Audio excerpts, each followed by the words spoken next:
This student is also a grade 1 student, and the reason I'm showing you grade 1 is that it's very difficult in the Power of 10 system to find many grade 2 students that are struggling. In other words, if the grade 1 teacher and the grade 2 teacher follows up, there are fewer students struggling.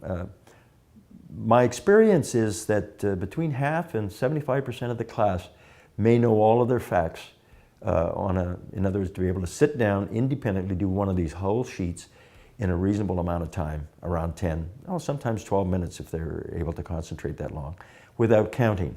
And if the grade 2 teacher follows up by just starting the year by giving one of these facts to see what kids know, then they learn right away to personalize the instruction.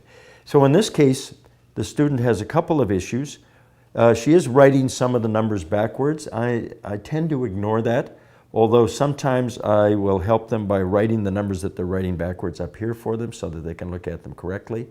Or we can have a set of these, 1, 2, 3, 4, 5, 6, up to 9, sitting there. But basically in this student, some students of course have trouble just figuring out, figuring out what they know how to do. But this student is excellent, and you see the fact that she's made virtually no errors.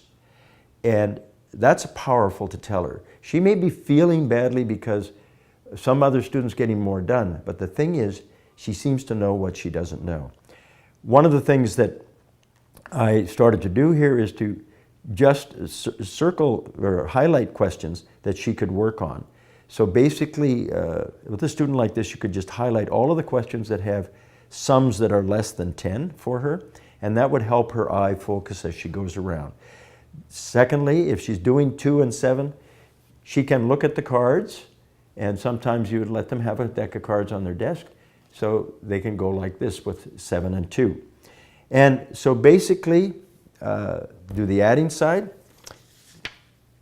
then on the subtracting side, notice she's not doing as well. And there are real evidence of counting problems here. 6 take away 2 is 3. 11 take away 9, who knows? And so basically, once again, if you can visualize a card, so for example, if I want to do 9 take away 2, I just look at the 9 card and visualize taking away 2. And so if you do that, you can see, or you can even put your fingers on it like that. And if you're really good at sabotaging these cards, when you do that, your brain knows it's 7. By the way, the really struggling students, they have the most trouble with these 2 cards, the 7 and the 8. And the other thing is, I focus on the 10 take away 8. Which card all cards have 10 on it, which card has 8 missing? And so if you're good at that shape, there it is right there. So another pattern that I'm starting to help this child learn is so I was doing the 10s, and then 6 take away 5. Imagine 6 take away 5. Just cover up 5. And so you're helping them with individual problems. You're helping them visualize.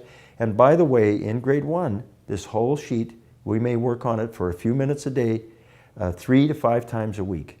And even in grade 2, you probably should be doing this sheet in some way, form or another, about 3 times a week.